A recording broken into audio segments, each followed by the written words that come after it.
পুরসরা থানার অন্তর্গত রাস্তার দুই ধারে বেশ কিছু জায়গায় অবৈধভাবে ইট বালি স্টোন চিপ ও ইমারতি দ্রব্য নিয়ে রেখে রমরমিয়ে চলছিল ব্যবসা, যার ফলে দুর্ঘটনা আশঙ্কা অনেকটাই বেড়েছিল।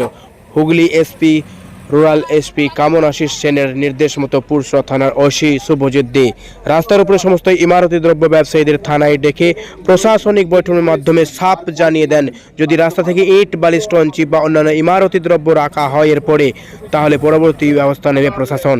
এমনকি একটা ডেডলাইন বেঁধে দেওয়া হয়েছিল 22শে জানুয়ারি বুধবার পর্যন্ত। তারপরেও দেখা গেছে একাধিক জায়গায় আছে স্টোন চিপ ও অন্যান্য ইমারতি দ্রব্য, ফলে আজ বৃহস্পতিবার গতকালই ডেডলাইন শেষ হয়ে যায়। তাই আজ বৃহস্পতিবার রাস্তায় নেমেছে পুরসরা থানার প্রশাসন। পুরসরা থানার ভারপ্রাপ্ত ওসি শুভজিৎ দে এবং অন্যান্য টিম নিয়ে অবৈধভাবে রাস্তার ওপরে রাখা সমস্ত ইমারতি দ্রব্য সরানোর কাজ করছেন। স্থানীয়রা কি বলছেন আরামবাগ এসডিপিও সুপ্রভাত চক্রবর্তী, আমরা শোনাবো, দেখুন বিস্তারিত।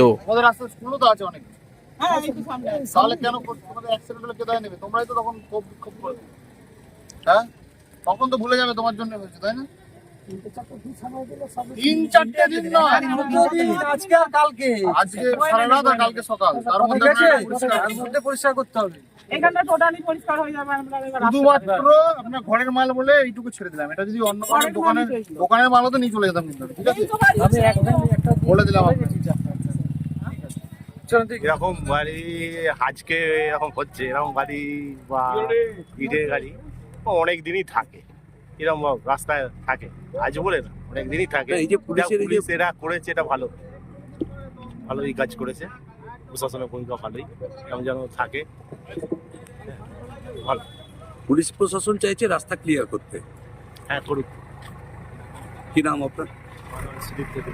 বাড়ি এখানে দোষ দিচ্ছেন, কিন্তু রাস্তায় অবৈধভাবে ইট বালি স্টোন চিপ রাখাটা ঠিক না, ঠিক নয় তো।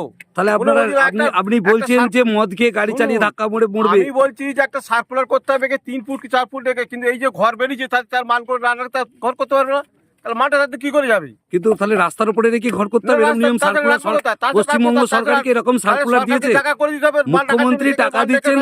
মুখ্যমন্ত্রী টাকা দিচ্ছেন ঘর করার জন্য, তিনি কি বলে দিচ্ছেন যে রাস্তার উপরে আপনারা ইট সবজি বালি রেখে? আমি বলছি ঠিক আছে, তাহলে মালটা রেখে তারা ঘরটা করবে কোথায়? এই যে ঘরগুলো বেরিয়েছে তাকে ঠিক করতে হবে, কোথায়? তাকে ঠিক করে নিতে হবে। তাই কোথায় ঠিক করবে? রাস্তা তাহলে সরকারকে ঠিক করে দিতে হবে রাখার জন্য। সরকার ঠিক করতে হবে, সাধারণ মানুষ কিছু ঘরগুলো বেরিয়ে ঘর করবে কি করে? কিন্তু দুর্ঘটনা তো ঘটছে এর জন্য। আর দুর্ঘটনা ঘটছে, মাল খেয়ে গিয়ে মানুষের দুর্ঘটনা হবে, ভালো মানুষ তো দুর্ঘটনা করতে পারে না। আমি তো মাল খেয়ে দেখতে আমার দোষ হবে। ওই জবাবটা কোথায়?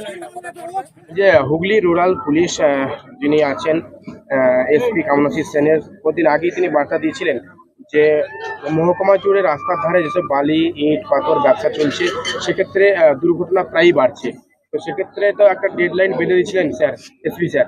তারপরেও কিন্তু সেই ডেডলাইনকে বুড়ো আঙুল দেখিয়ে কিন্তু অনেকেই ব্যবসা করছেন, তারপরে কিন্তু পুলিশের পক্ষ থেকে গিয়ে সেগুলো রাস্তার ধারে ফেলে দিতে হচ্ছে। তো কি বলবেন এক্ষেত্রে, আপনারা কি পরবর্তী অ্যাকশন নেবেন?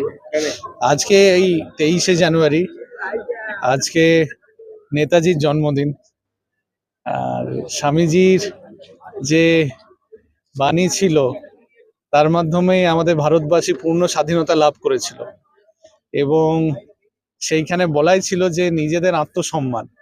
তো মানুষ এইখানে এই রাস্তাঘাট ব্লক করা ইমারতি দ্রব্য দিয়ে, তো এটা তো বিভিন্ন আমাদের যেগুলো জরুরি পরিষেবা কিংবা মানুষের এমনি যান চলাচল সবই তো ব্যাহত হচ্ছে।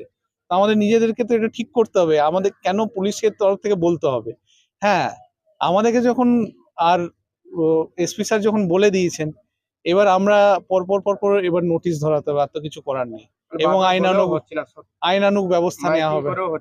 না, এটা তো নিজস্ব একটা, এটা সেলফ ডিসিপ্লিনের ব্যাপার, সেটা আশা করি সবার মধ্যে চলে আসবে। আমার মনে হয় যে আরামবাগ মহকুমাতে যারা ব্যবসাদার আছেন এবং ব্যবসায়ী আছেন তারা যথেষ্ট এই ব্যাপারে সযত্ন হবেন এবং আমাদেরকে বলতে লাগবে না। আমার তো মনে হয় হুগলি গ্রামীণ জেলার মধ্যে আরামবাগ মহকুমার যারা আছে তারা এই ব্যাপারে অগ্রণী ভূমিকা নেবে।